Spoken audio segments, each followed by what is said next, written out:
This is Long Way to the Top, and I'm your host, Shane Bryan. In the words of the immortal AC/DC, it is harder than it looks. These interviews will give you a glimpse into the lives of the artists that we've sung along with, danced and rocked out to. Some go deep into their past and others celebrate their recent releases. But all of them show that regardless of who you are, it's always a long way to the top.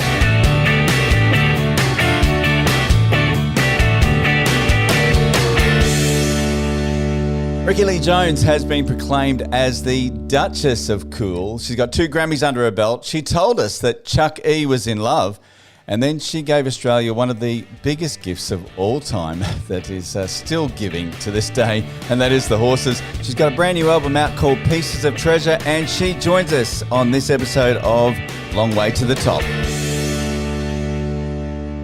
Rickie Lee Jones, how are you? Yeah, I'm good. Let's talk about the elephant in the room right from the get-go.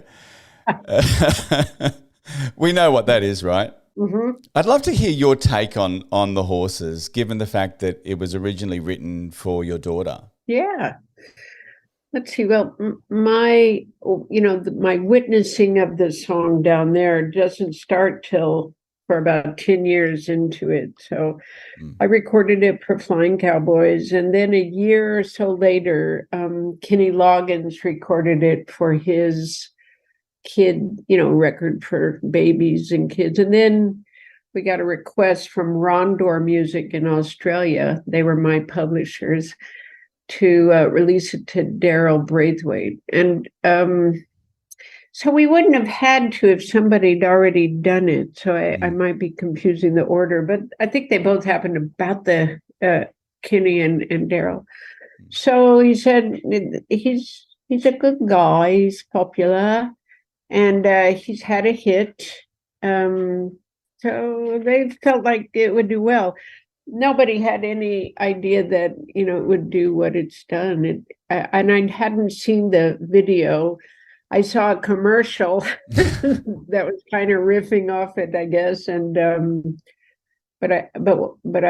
I guess it's extremely literal translation of the lyric, and so I don't really know what it means except that they play it at the horse races. I don't know why the song has been passed on, to another generation now, and what does it mean? I love that they sing it. Don't get me wrong. I'm glad that they like it. And I have a thing I want to tell you after you answer about what I think about why they do it. But why do you think they do it?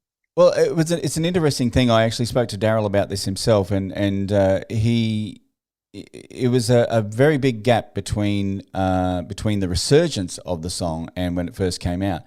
And for him, it's a brand new audience of young people who have rediscovered the song to the point where they are all singing it word for word in concert at the front of the stage. I mean, it's just become iconic.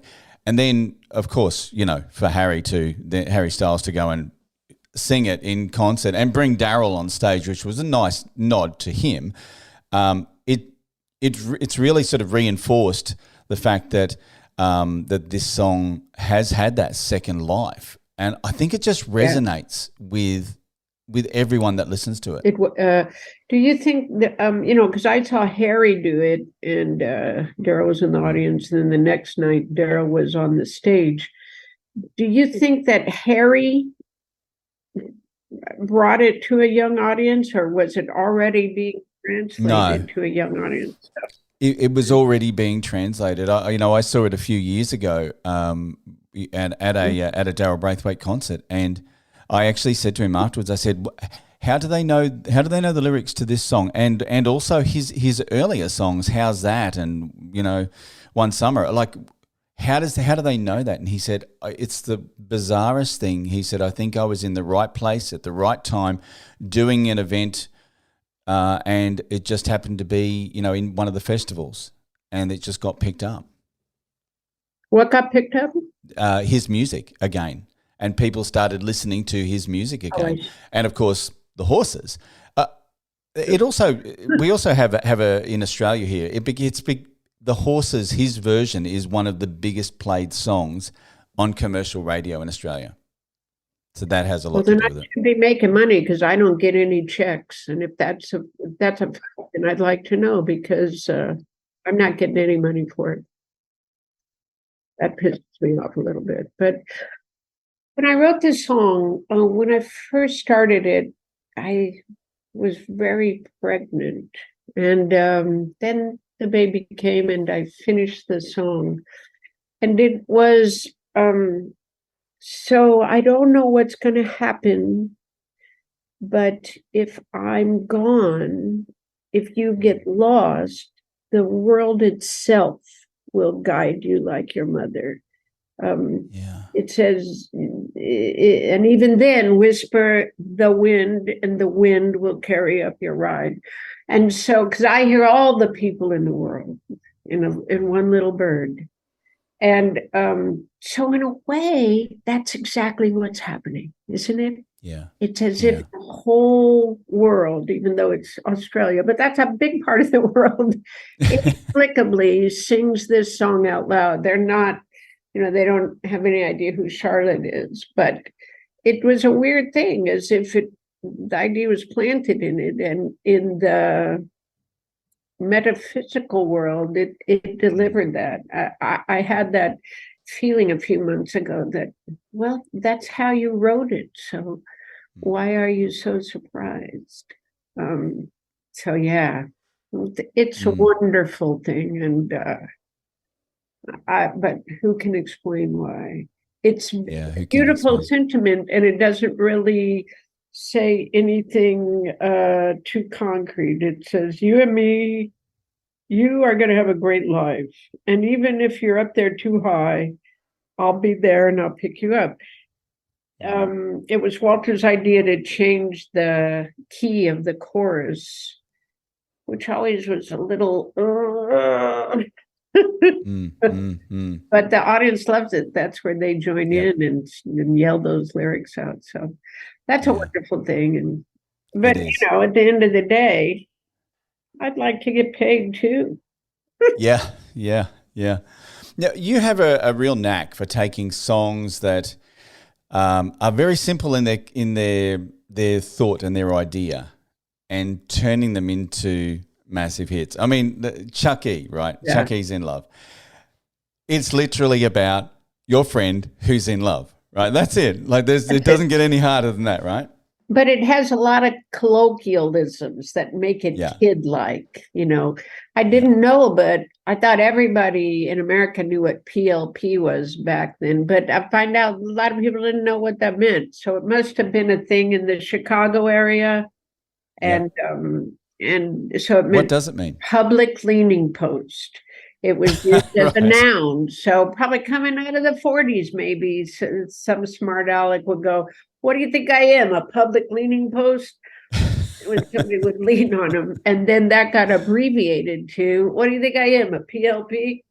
And so I wrote, how come you don't come in PLP with me anymore?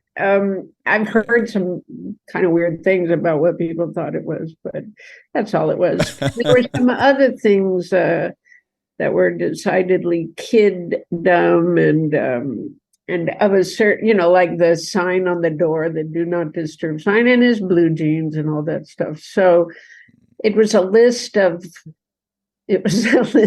things that I was seeing around me and the characters that I knew. But the two things about Chuck E's in Love that made it stand out was it stopped in the middle and spoke. Is he here? Yeah. And I think that really caught people's attention. And then the other, of course, the punchline that he's in love with, but the spelling of it, because anybody knows Bobby's and Sally's and Chucky's are spelled with a Y or IE. But when it had that little letter, I think it was just the one extra thing that really excited people.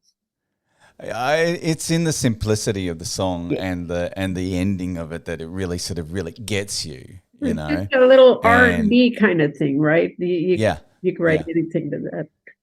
Yeah, you have a real knack for with jazz as well. Like, you're infusing jazz into your songs, and I guess that's how you got the whole title, the Duchess of Coolsville. Yeah.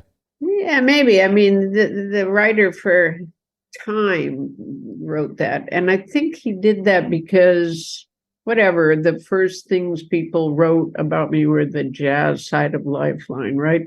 So when and yes, if you were a smart listener, you could hear that I was singing a little in back of the beat, even in those pop songs. But he said, all the great jazz people are anointed with a peerage title, the Duke or the Count or the this or that. I said, yeah, no, well, I'm not the queen, so I'm the queen of anything. And so when I didn't know he did that till I saw the article too. So the Duchess, that felt right. I'm a Duchess. Yeah. Yeah, of course. Of course. Was there a point where, like, just sort of looking back, there seemed to be a lot of things that just seemed to line up for you all of a sudden, like Chuck E's in Love, the Grammy Awards, the Rolling Stone cover with Annie Leibovitz. Mm-hmm. It all sort of culminated to really reinforce you as an artist. I don't know if it happened to very many people. Maybe it happened to Eminem, but there aren't very many people whose careers, once they take off, have a life of their own that take them up into the highest stratosphere very, very quickly. I think a lot of people, well, not a lot of people, but people achieve those markers, but it usually takes a while, one at a time. They all came to me in a year, and it reinforced this feeling I always had as a kid that I belonged there in front of that my tenderest dreams had always been, because here I am, that like they were waiting for me. I wasn't waiting for them, and here they are intact. So it was, you can't complain about wonder and miracles. There are people who have to work in the laundry all their life. And so there are things that are a challenge for every human being. And they're in many ways the same challenges, self-esteem or having a boyfriend or whatever it is, whether you're at the top or the bottom. The thing about having dreams come true is you feel like you don't deserve it, because why didn't that guy get it? And so you can be self-destructive, because why did I get it? I'm no better than anybody else. That's a kind of syndrome I bet a lot of people had. But once I accepted, well, somebody up there thinks you're supposed to be here, so do a good job. Once I got to that point, I've really enjoyed and enjoy reminding people that the journalists, who want to talk about the trouble, that the trouble, that it's kind of embarrassing to talk about trouble when you're doing the job you love and to do in this rarefied air. So and everybody has trouble. Let's face it. This is just life. Yeah. So here we are, 2023, and you've got a brand new album that's coming out, and it's called Pieces of Treasure. And you're reunited with your original producer. One of them, yes. So the producer of Pirates. Yeah, so Russ Titleman. And the other half was Lenny Waronker, but I'm reunited with Titleman. Yeah. And I kind of feel like this is your way of, this album is your way of saying, you know what, I've really loved singing, for the last, well, I'm going to say 40 years. Yeah.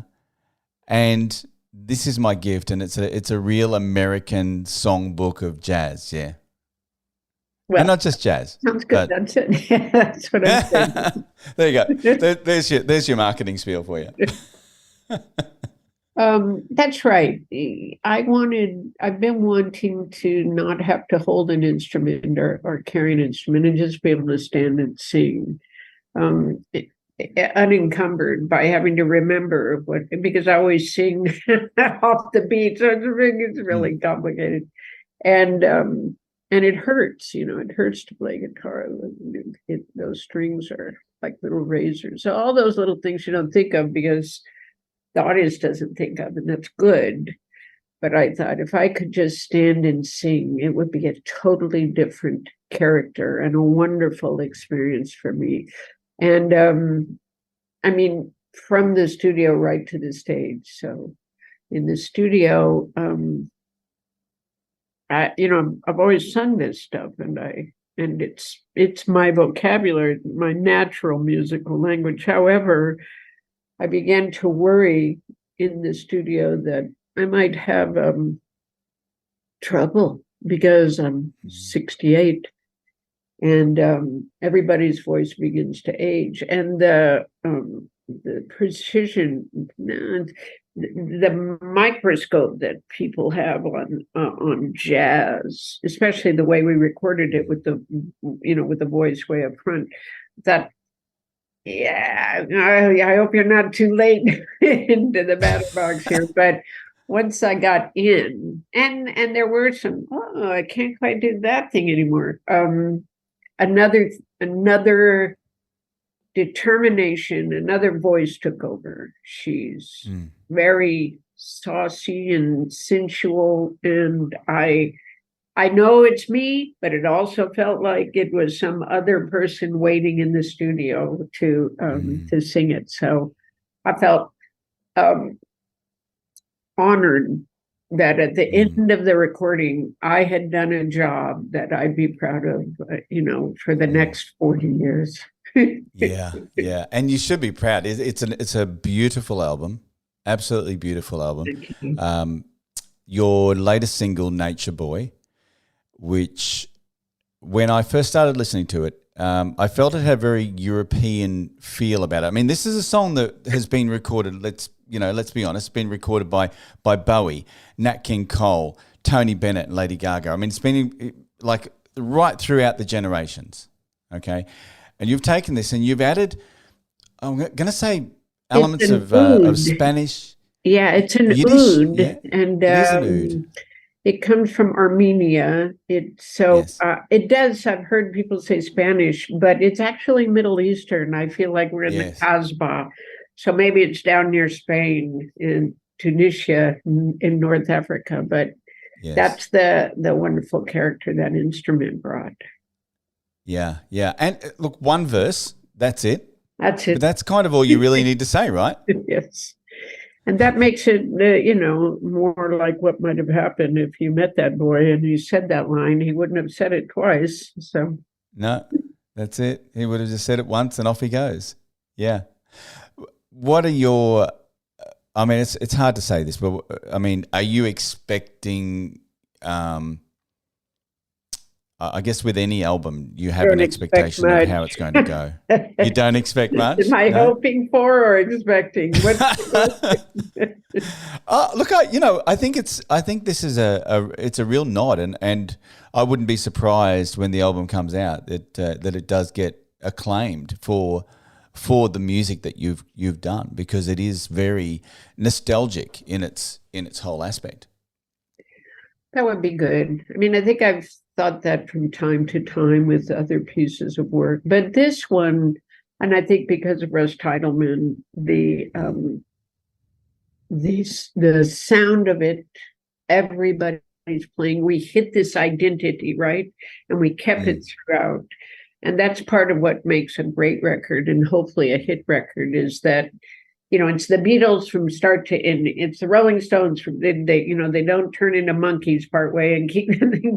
So I think we hit this mood, and we had a couple other really good takes, other songs, but they were different. And I wanted to keep this character, and so that's why there are. And I wanted it to be vinyl first and foremost. I was making a record, so I think it's love that. Beautiful record. And, in my dream, I thought, these songs are so nice to listen to that maybe they'd play them on different radio formats. I mean, it's a jazz record, but you could play this stuff on a lot of things. I think people love beauty. They love to hear a beautiful song. You know, we like to rock, but we also like to just hear a nice song without any effects, I might add. And I love Ellie Goulding. Don't get me wrong. I like a lot of reverb too on her voice, but this is without any effects and a lot of humor and sensuality. And it kind of makes it a little elegant. And the reason I'm saying that is because at our age, I mean, my vibes player is 84 years old. So we have some old people in there play, you know, the drummer is 29, but some old people in there playing incredible music. And this is right to talk about it because people are aging differently, and aging in rock music or pop music, you know, this generation and a little bit before me are showing people you can keep going till the day you drop dead and keep making great music. If you're able to keep making great music, you're not going to age out if you're young at heart. Yep, 100% agree with you on that one. That's for sure. Now, you mentioned about, and I know we have to wrap this up. You mentioned about vinyl. Yeah. What are you listening to at the moment on vinyl?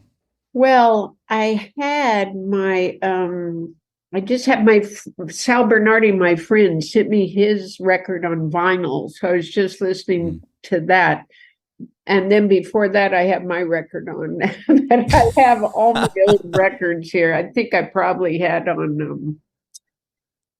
I got to look at the cover over there. Not King, Lord Buckley. That's who I was listening to last week. Lord Buckley. Yeah. Excellent. I love finding out what each artist is listening to, because it really gives an insight into, you know, where their musical sort of taste lie, but also where their thinking is too.